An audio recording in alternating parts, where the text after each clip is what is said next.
During the mid-autumn family feast, I unexpectedly miscarried and fainted. After fainting, I had a dream. In the dream, I woke up and continued managing the household affairs despite my illness, yet received not a single kind word. My mother-in-law demanded daily that I tend to her ailments and set rules for me. My sister-in-law pestered me daily to cook pastries for her personally. My brother-in-law constantly asked for money to go out birdwatching and dog playing. I spent my entire dowry patching holes, only to waste away on my sick bed. When I sought one last glimpse of my husband, I learned had already conceived a child with another woman awaiting my death to marry her as his new wife. When I awoke from this nightmare, facing my ailing mother-in-law, my lazy, gluttonous sister-in-law, my spendthrift brother-in-law, and my husband keeping a mistress, I threw in the towel. This duchess title, let whoever wants it have it. While preparing the mid-autumn feast, I fainted. When I came to, only my mother-in-law and the household physician were present. I heard the physician sigh as he addressed my mother-in-law. This miscarriage has left the mistress severely depleted in both chi and blood. Conceiving again will be difficult, without proper recuperation. Her lifespan may be shortened. My mother-in-law gave a dismissive hum. I understand. I fear Ji Luo would grieve too deeply if she learned. Dr. Zhang, please keep this confidential. Rest assured, madam, I shall say no more. Very well. You may leave and prepare the prescription.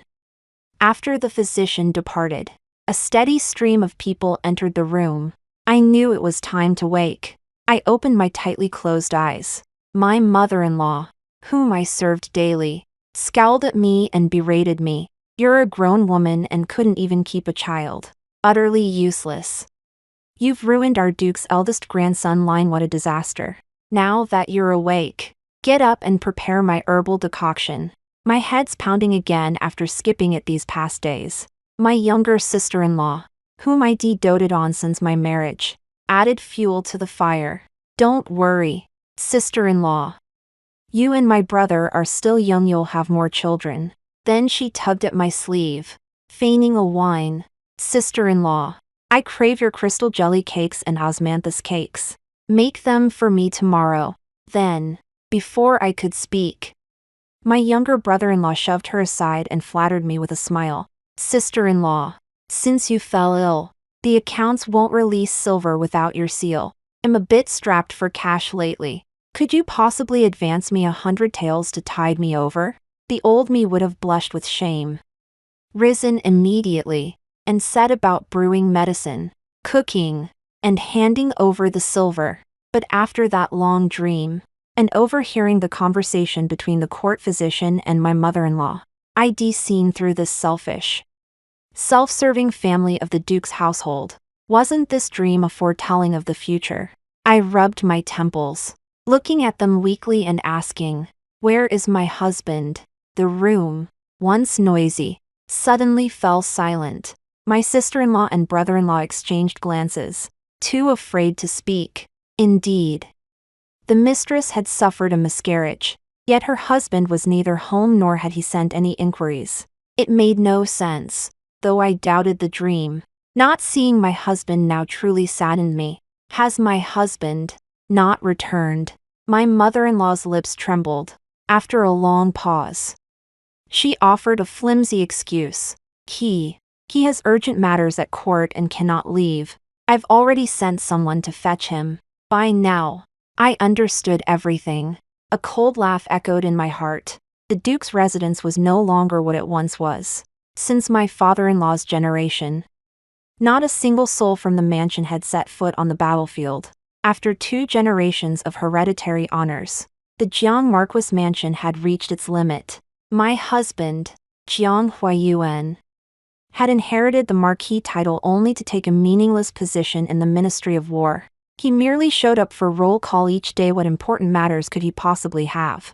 He didn't even return for the family mid-autumn feast.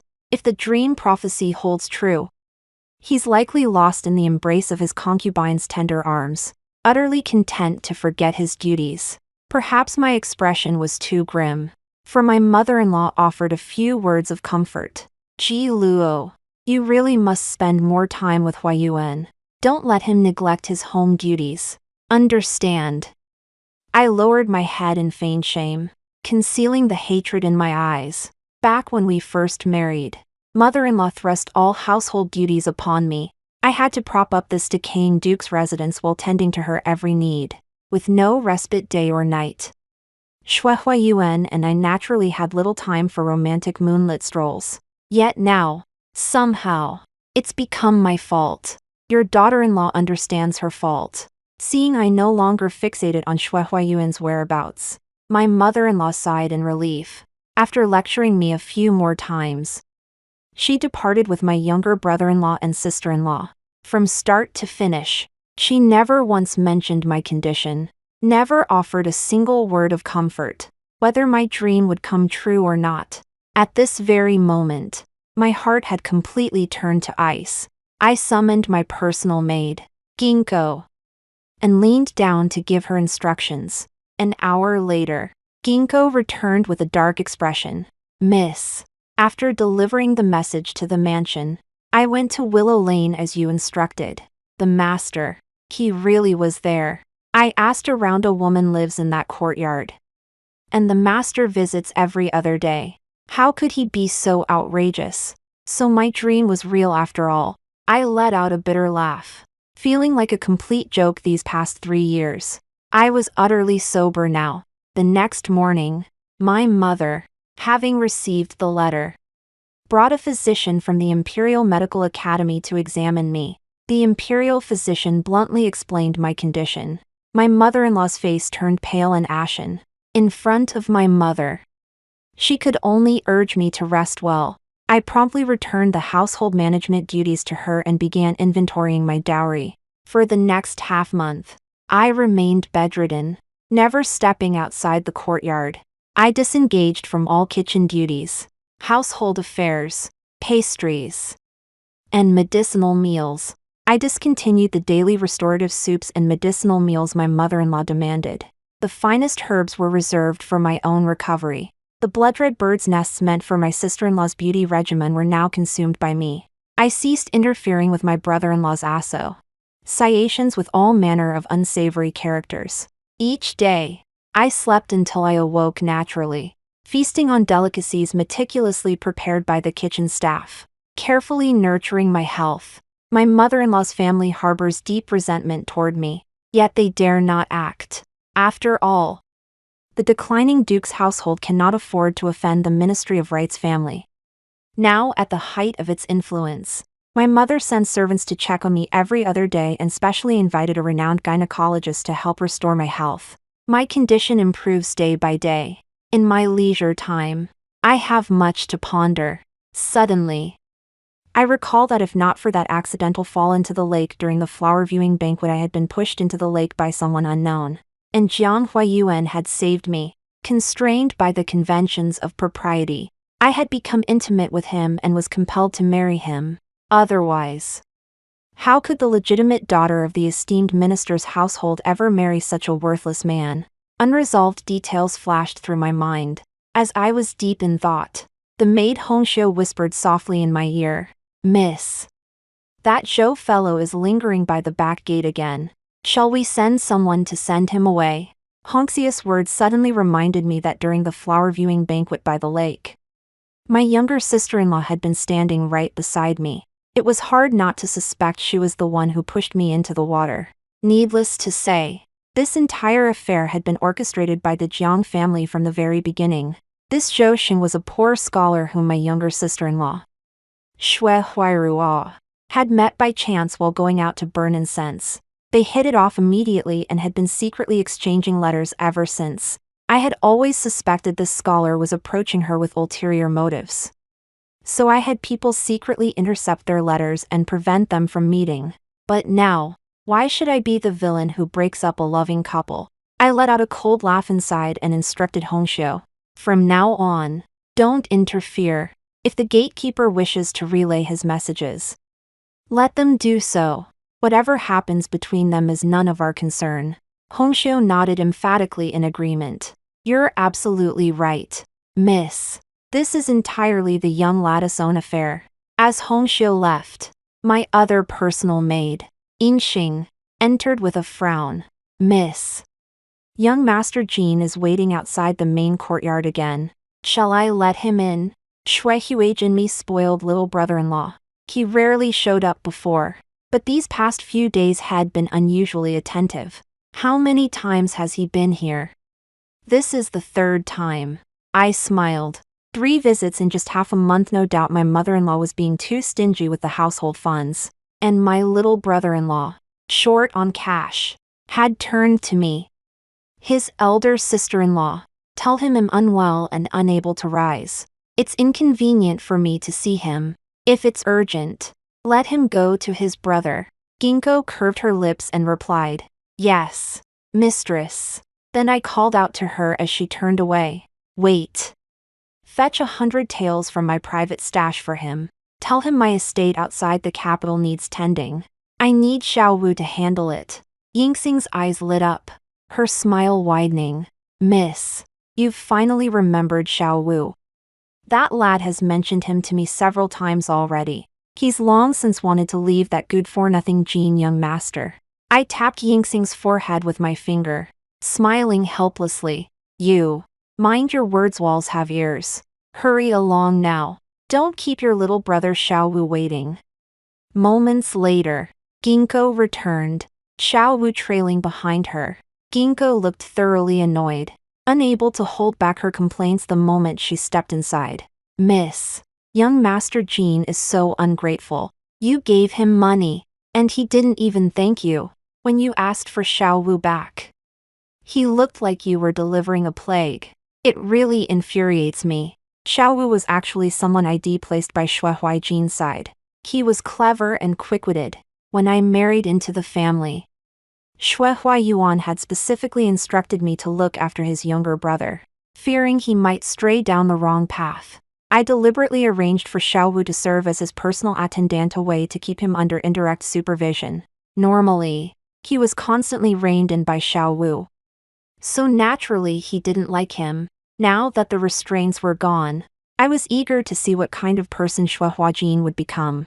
After all, gambling dens and brothels were places Shui Huiyuan had longed to visit for ages. I handed the written letter to Xiao Wu and instructed, Xiao Wu, you must personally deliver this letter to my father. Remember to make a detour to the country estate outside the capital before returning to the Ministry of Revenue.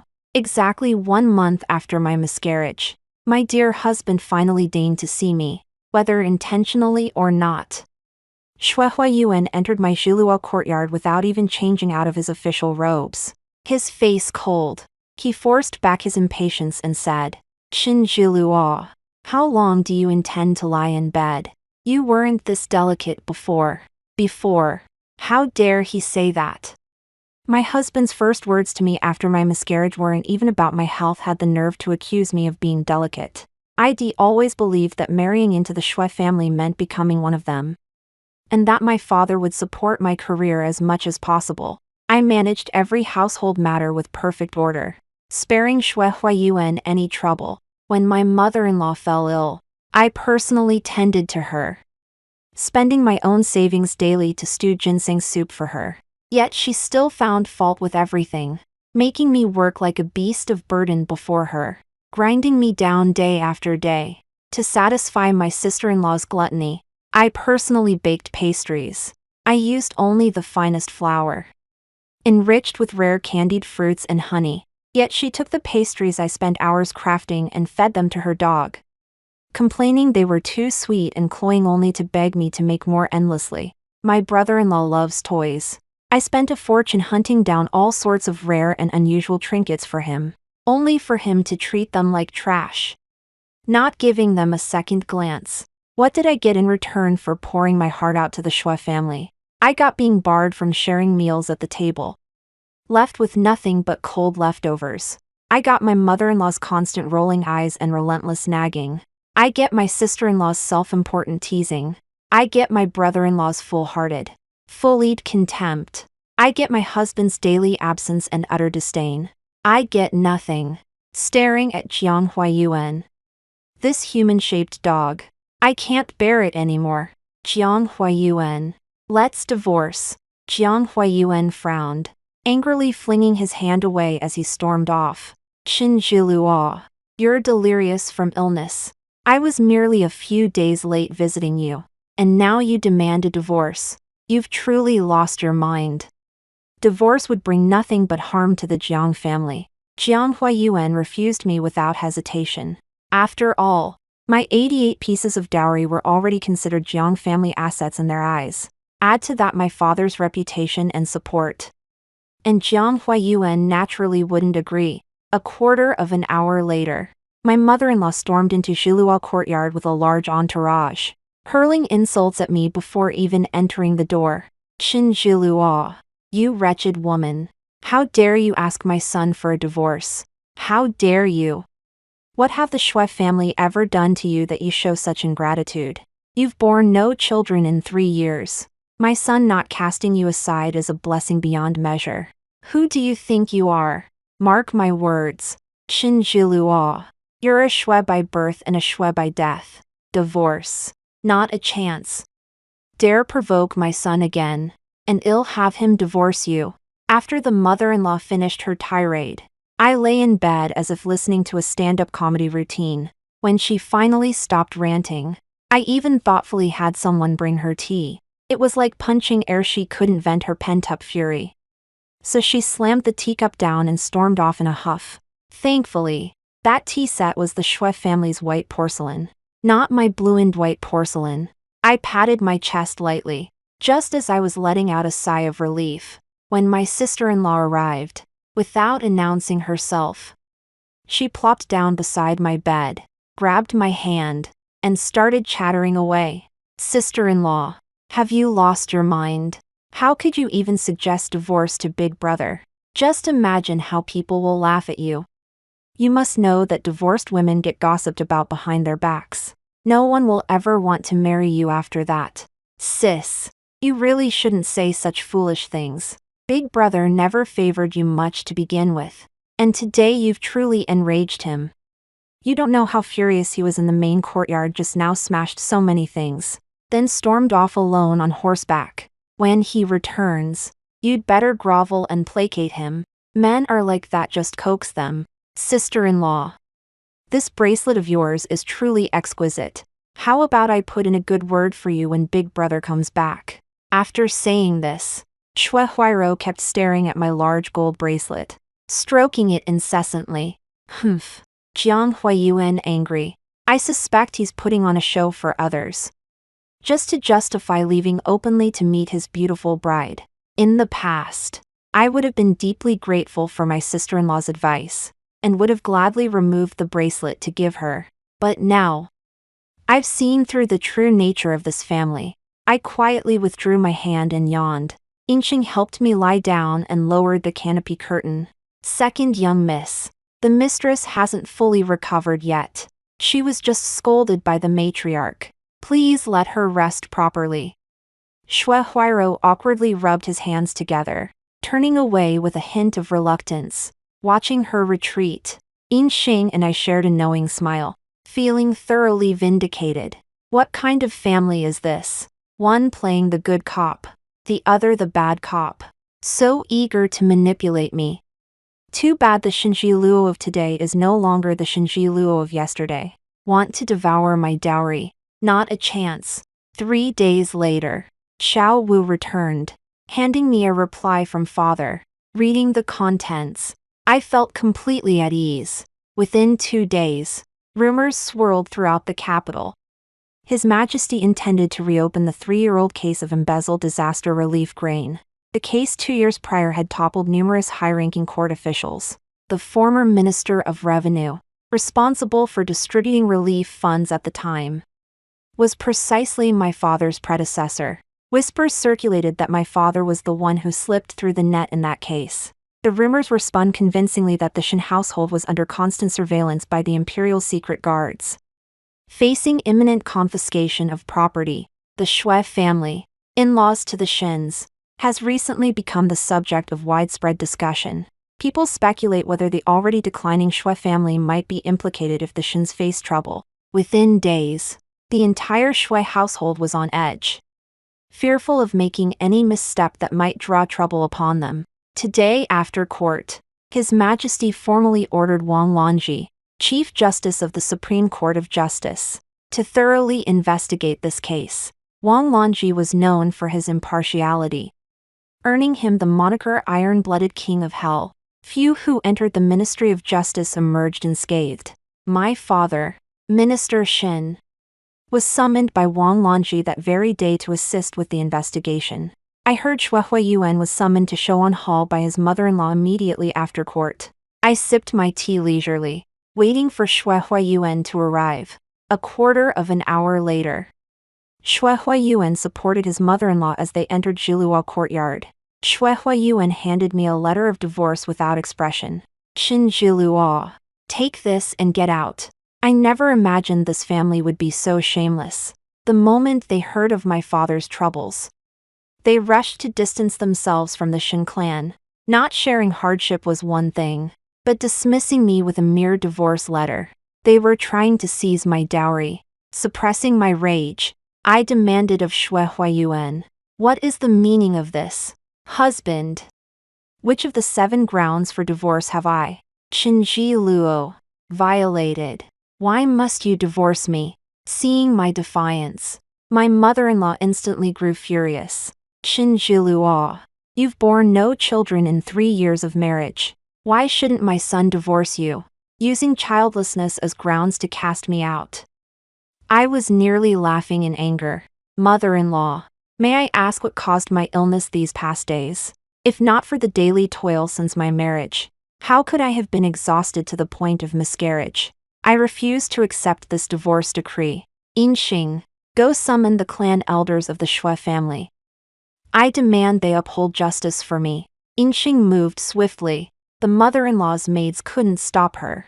In the blink of an eye, she dashed out of Jiluo courtyard, gathered my people, and led a large procession to find the clan elders. I gave Xiaowu a knowing glance. He nodded in understanding and left the estate. Xiaowu took to the streets, spreading the news of the Xue family's mother-son drama far and wide. Simultaneously, gossip about Xue Huiyuan keeping a mistress in Willow Lane, one who was pregnant with his child, spread like wildfire through the capital's alleys and lanes. The identity of Xue Huiyuan's mistress was emphasized. A courtesan from a brothel, secretly sheltered by Xue Huiyuan in his golden house, and now bearing his child. It was certain that tomorrow, Xue Huiyuan would receive multiple memorials from the Grand Censor accusing him of misconduct. The clan elders of the Xue family arrived swiftly. All along the way, they were pointed at and whispered about, their anger simmering. Over the years since marrying into the Xue family, I had thoughtfully helped the elders resolve many thorny issues. In other words, they all had some degree of leverage in my hands. Now, with the Shin family facing imminent peril, though they feared I might drag the Xue family down with me, they feared even more that I might go down fighting with them. Thus, upon their arrival, the elders first unleashed their fury upon Xue Huiyuan, demanding he dispose of that courtesan and forcing him to draft divorce papers. The plan unfolded flawlessly. The moment I secured the divorce papers, I immediately instructed Xiaowu to register them at the magistrate's office and simultaneously summon people from the Shin residence. I produced my dowry inventory and, in full view of the elders, ordered my mother-in-law to open the storehouse. Under the elders' pressure, my mother-in-law had no choice but to grit her teeth and comply. The Shin family arrived swiftly. Once the storeroom was opened and the list cross-checked, it was clear my dowry was missing more than half its items. I wasn't unaware that my mother-in-law had been embezzling my dowry for years, but all these years, I considered myself part of the Xue family, so I always turned a blind eye, pretending not to know. Now, however, I realized this family wasn't worth it at all. I, Qin Jiluo, will take back every single item of my dowry. My mother-in-law was flushed with shame before everyone. To cover the shortfall in my dowry, she had no choice but to dip into her own private savings. Fortunately, the Xue family still had some dignity, though little remained of my original dowry. It was replaced with silver notes of equal value. Before I left, My mother-in-law couldn't resist hurling a vicious curse at me. Shin Jilua. The Shin family is finished. Take these things back and prepare for your family to be confiscated and exterminated. No need for Lady Xue to trouble herself. Farewell. Unmoved, I curtsied gracefully before her and returned to the Shin residence in high spirits. Mother, seeing me return, merely gave me a tender look before drawing me into her embrace. The armor of strength I'd worn crumbled at that moment. Clinging to her, I wept uncontrollably. 3 wasted years to say it didn't hurt would be a lie. Thankfully, I'd seen through the Xue family's true colors early on. Deep into the night, Father still hadn't returned. My anxiety grew. Though I had orchestrated those rumors for Father to target the Xues, his absence now filled me with unease. Mother, is Father all right? Has he not returned from the Supreme Court? Mother stammered for a long while, offering no clear answer. My heart sank. Could something truly have happened to the Shin family? Panic seized me, and I resolved to go to the Supreme Court myself. The carriage was stopped halfway. The curtain was lifted, revealing a refined, handsome face, that of Wang Lanji, the minister of the Supreme Court of Justice. He was the one I had secretly admired in my youth. Alas, due to that drowning incident, our paths never truly crossed. I wondered if he had married by now. Wang Lanji bowed to me and murmured softly, Miss Shin, your father is unharmed. He merely drank a bit too much today and is now resting in my carriage. With the chill wind and heavy dew, allow my carriage to escort Lord Shin back. My carriage is rather cramped. Would Miss Shin mind sharing it with me? Wang Lanji spoke so quickly that I only processed his words once he lifted the curtain and sat opposite me. A man and a woman alone together in a dim, confined carriage added an air of intimacy. My face flushed as I stammered, Lord Wang, perhaps I could ride with my father in your carriage. I'll have the driver escort you back to your residence. Wang Lanji lowered the curtain and signaled the driver to turn back. Your father appears quite intoxicated. It would be best not to disturb him. What? Does Miss Shin still fear gossip? By now, the Xue family's affairs must have spread throughout the capital. My divorce and return home were surely known to every prominent family in the city. I muttered irritably, I don't mind myself, but I fear it might reflect poorly on you. Associating with a woman after her divorce, who knows what gossip might spread if people saw us together. I thought Wang Lanji hadn't heard the last part, but to my surprise, he chuckled softly and said, Miss Shin, divorce is not a disgrace. I know exactly what kind of person you are. Miss Shin, in this life, it's enough to find your own happiness. Don't let the gossip of unimportant people sway you. I hadn't interacted much with Wang Lanji, so I was surprised he would comfort me. This world is always harsh on women. From childhood, we're confined to the inner quarters, taught the 3 obediences and 4 virtues, trained to serve others. We were taught how to please others, yet no one ever taught us how to please ourselves. How many women live their entire lives like I once did, drifting aimlessly, existing solely for others? What's wrong with returning home after a divorce? Why can't we live for ourselves? Wang Lanzi's words suddenly cleared my mind. I gave him a faint smile and thanked him. Not a word was exchanged between us all the way back to the Shin residence. My mind was preoccupied, while Wang Lanji seemed to have fallen asleep. Just as I was about to wake him, the carriage curtain was suddenly yanked open. Father, flushed and belching, pulled Wang Lanji toward him, completely oblivious to my presence beside him. Lanji, my daughter has finally escaped her misery. I owe you a debt of gratitude for this. Come, let's have another cup. I hadn't realized Wang Lanji had also contributed to the rumors. Dazed, I watched him support my father inside. Only after he left did I remember I hadn't thanked him. I thought our paths would never cross again. Yet our next meeting unfolded in such an awkward manner. Half a month passed swiftly, far from being punished for the old case. My father was rewarded for collaborating with Wang Lanji to apprehend several fugitives. The rumors about the Shin family's crisis dissolved without any effort. Without the Shin family's backing, the Shui family became the laughingstock of the capital, desperate for an heir. The Shuis had no choice but to give that courtesan the identity of a concubine's daughter from a minor official in the suburbs. They welcomed her into the household as a secondary wife. The days that followed were utterly fascinating. I was perfectly content to stay home and enjoy the drama. Xiao Wu told me that on the very day the courtesan entered the household, my former sister-in-law seized the family's chaos to abscond with her scholar lover, taking all her belongings, all because she'd heard Shui Huayuan intended to marry her off as the 8th concubine to Prince Xian. That 60-year-old man, Shui Huairua, believed escaping the Shui household would bring her the happiness she longed for. But little did she know the scholar was a fraud. Rumor has it that after taking her body, he stole her belongings while she slept and fled. Unable to find him and with nowhere else to turn, Shui Huairua returned to the Shui household in tears, seeking justice from Shui Huayuan. Originally betrothed as a wife, she became a concubine, having eloped only to be abandoned. She now wasn't even considered a proper concubine. The scholar's identity was entirely fabricated, leaving the Shui family with no way to track him down for retribution. Somehow, word of this affair spread beyond the Shui household. Families who had been considering marriage alliances with the Shuis severed ties immediately. The elderly Madame Shui fell ill from the shock, while Shui Huayuan, enraged, banished Shui Huairou to the family temple. Thus, Shui Huairou, once a proper young lady of a distinguished family, became the laughingstock of the capital's noblewomen.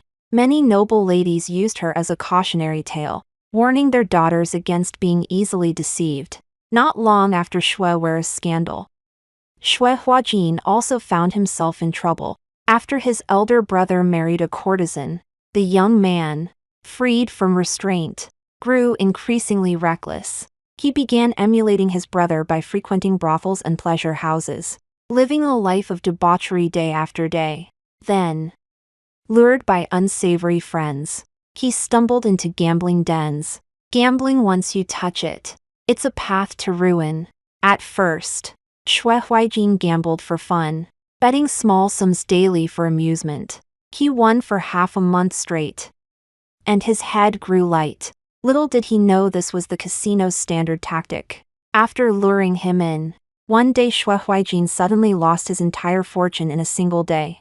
Unwilling to accept defeat, he obsessed daily over winning it back, but recovery required capital. Only those with powerful connections could operate casinos in the capital. Without money, you weren't even allowed in. Daring not to cause trouble, Shui Huajin resorted to stealing from Lady Shui's private funds. He thought he could win it back, only to lose everything again. Blinded by his losses, he borrowed money at exorbitant interest rates from the casino. When he couldn't repay, the debt collectors broke his legs and sent him back to the Duke's residence, along with the IOU. It's said that when Shui Huaiyan saw the IOU, he nearly collapsed, while Shui's mother fainted on the spot. Learning the gambling house was backed by imperial connections, Shui Huayuan dared not confront them. He had no choice but to grit his teeth, sell off family assets, and scrape together the silver to repay the debt. Thus, Shui Huayin became a cripple, his political aspirations shattered, deprived of a significant portion of its wealth. The Duke's household grew increasingly strained, but misfortune never comes singly. Just as Shui Huayuan, enraged by his brother, sought solace with his beloved, he stumbled upon her in an intimate moment with another man. It turned out the courtesan had long been involved with her cousin, and the child was his. She had targeted Shui Huayuan solely to secure a long-term sugar daddy. Shui Huayuan joyfully embraced fatherhood, convinced had found true love. The courtesan had expected a life of luxury after marrying into the Duke's household, only to encounter Shui Huajin, that profligate son. Her life in the Duke's residence proved worse than her days on the streets. Late one night, she summoned her cousin to plan a getaway with the money, but Shui Huayuan unexpectedly arrived and caught them red-handed. Her cousin was beaten to a pulp on the spot by Shui Huayuan, while the courtesan suffered a miscarriage from the assault and was sold off that very night. Some kind soul must have spread these tales. For the Shui household became the laughingstock of the capital. Wherever the Shui family went, they were met with pointed stares. That very night, the elderly Lady Shui suffered a stroke that left her paralyzed. I must admit, hearing this was deeply satisfying. Yet I couldn't shake the feeling that this chain of events was too coincidental. It felt as if some hidden hand was orchestrating these events. But that hand wasn't mine. Though I'd anticipated trouble for Shui Huairou and Shui Huajin, I never imagined the biggest shock would come from Shui Huayuan's concubine. Ever since my divorce from Shui, the family seemed cursed. Nothing went smoothly. But what did that matter to me? Life at home after the divorce was no different from before I'd ever married. My parents treat me well and never pressure me to meet potential suitors. Mother's most frequent words are to ease my mind, assuring me they can support me for life. How fortunate I am to have such enlightened parents. While I live comfortably at home, the Shui household is a tangled mess, without a proper mistress of the house. The petty affairs of the inner quarters have left Shui Huayuan thoroughly irritated. He sought matchmakers everywhere, hoping to wed a noble woman as his primary wife, only to be met with ridicule at every turn. No one would give their daughter to a man who favored concubines over his wife, dabbled with courtesans, and was clearly not in his right mind. Not to mention the family had already produced a runaway bride and a compulsive gambler. Any family with even a shred of dignity would never consider marrying their daughter into the Shui household. I had been happily gossiping about these affairs daily, never imagining that one day, the gossip would land squarely on me. On the day of the Xingyuan festival, as I returned from offering incense, Shui Huayuan ambushed me right at the gate of the Shin residence. He looked at me with an ingratiating expression, raising his hand as if to offer me the bracelet he wore. Not knowing what he was up to, I quickly stepped back. He sheepishly withdrew his hand and chuckled. Ji Luo. I was foolish to sign those divorce papers. I regret it now. I wish to take you back as my wife. Forgive this petty man's mistake. Why not come home with your husband today? Ha! Did Shui Huayuan think divorce was child's play? I scoffed. Lord Shui must be drunk in talking nonsense. Our divorce was finalized over 2 months ago. Regardless of whether you wish to remarry me, Qinji Luo refuses to wed again. Seeing my firm stance, Shui Huayuan dropped all pretense. He pointed his finger at my nose and shouted, Qinji Luo, do you think you're some heavenly beauty? Taking you back is me doing you a favor. A used woman like you, do you really think any respectable family would want you? What household would take a divorced woman as their primary wife? You're nothing but a used woman I slept with.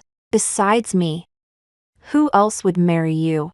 Shui Huayuan's words nearly made me laugh in anger, and I couldn't help but retort. Does Lord Shui believe a divorced woman can only rely on men and not stand on her own? Who said I want to remarry? Besides, what business is it of Lord Shui's whether I marry or not? Isn't Lord Shui being a bit too nosy?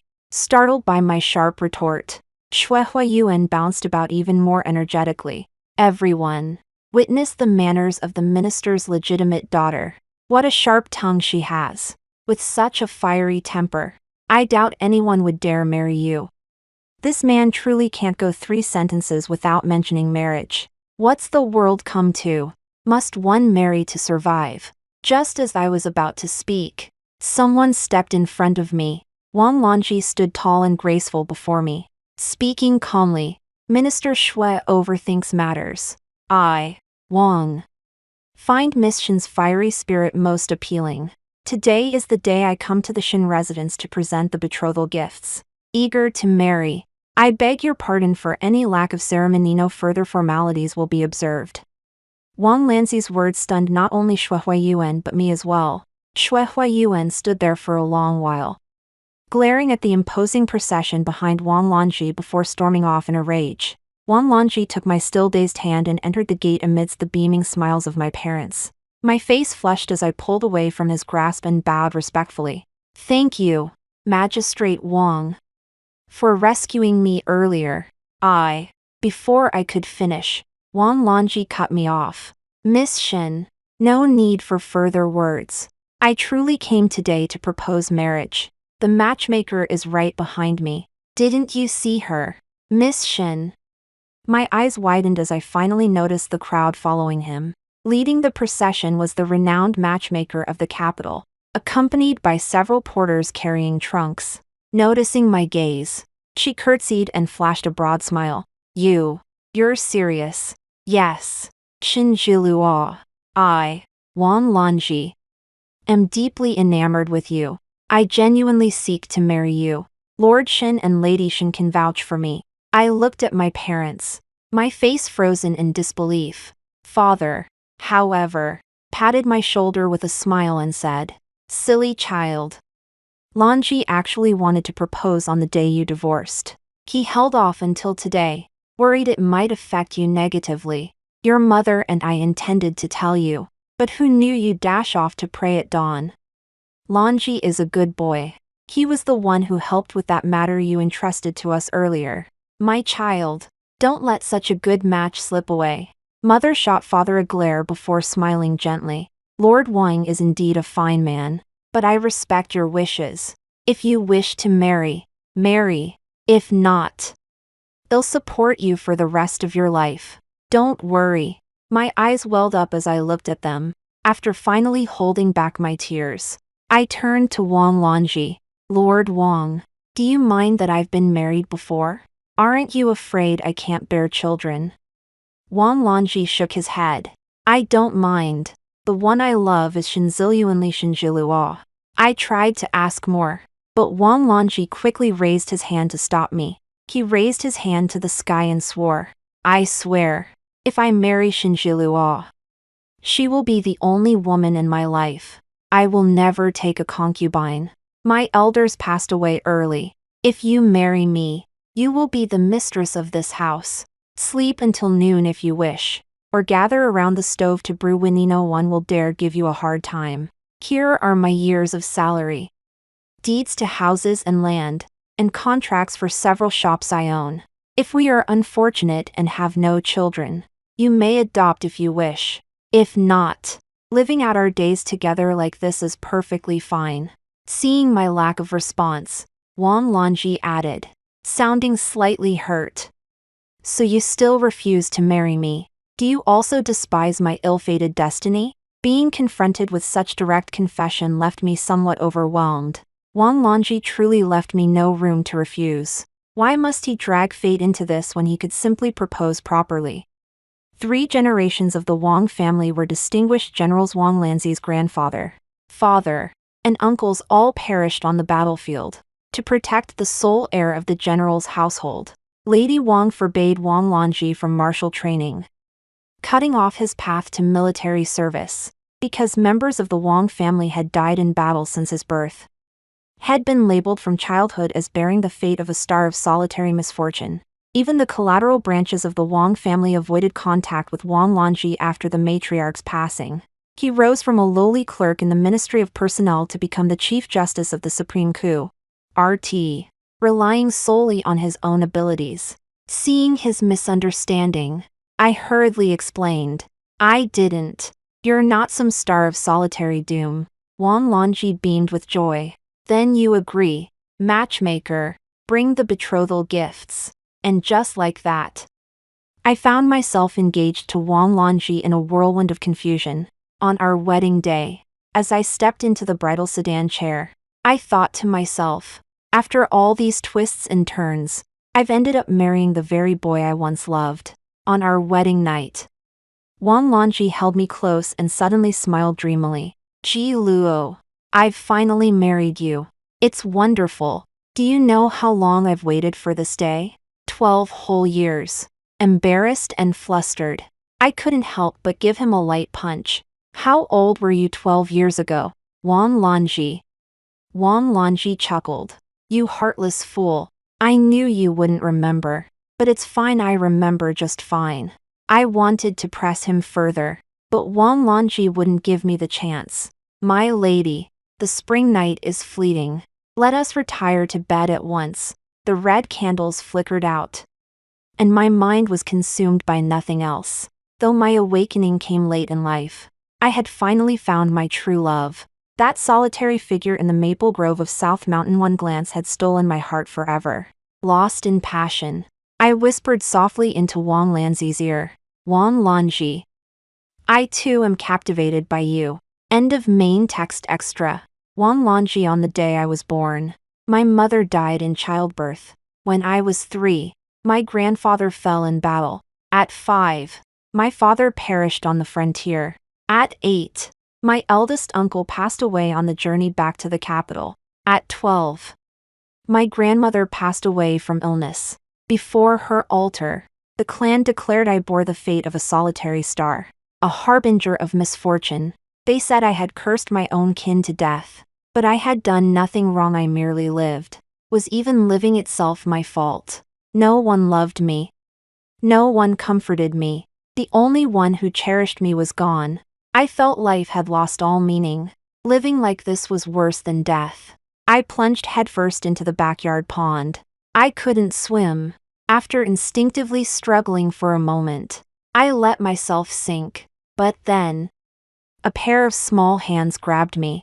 They were slender hands, delicate enough to break with a single twist, yet strong enough to haul me ashore.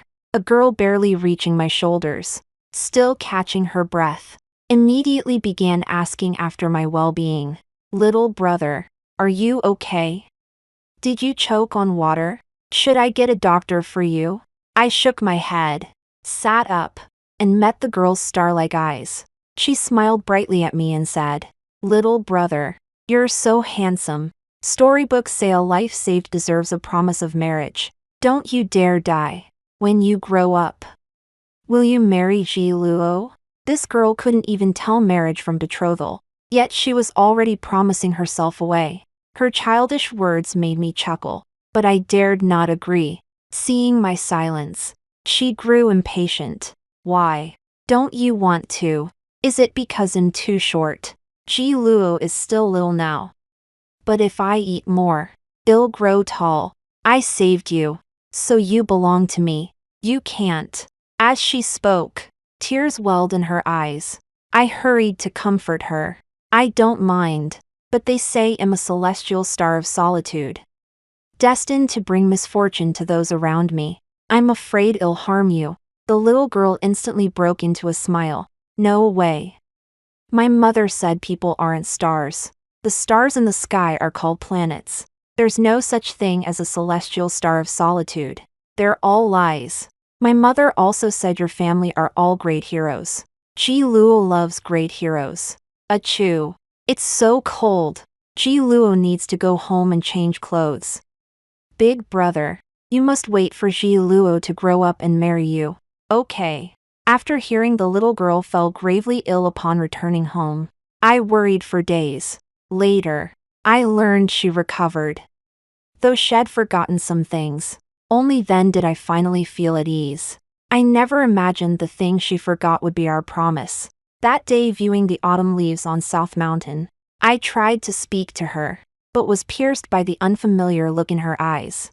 She truly didn't remember me. Years passed in a flash. When we met again at the flower banquet, the girl who once clamored to marry me had blossomed into a proper young lady. I had planned to petition the Empress Dowager for a royal match after the banquet. But I was ultimately too late. When she fell into the water unexpectedly, I couldn't save her in time, though I suspected foul play. I had no proof. I could only watch helplessly as she married Xue Huayuan, the man who rescued her.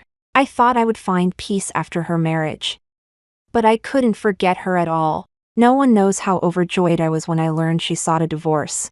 I conspired with Minister Shin to set a trap, and the Xue family took the bait. That night in the carriage, I longed to confess my feelings at once, yet feared the intensity in my eyes would frighten her. I could only feign sleep to conceal my emotions. It took me only a short while to uncover the injustices she endured at the Xue residence these past 3 years. I never imagined the Xue family would scheme against her yet treat her so cruelly. How could my girl be subjected to such humiliation? So I had a letter delivered to the scholar, informing him Xue Huairo was to be married off to an old man.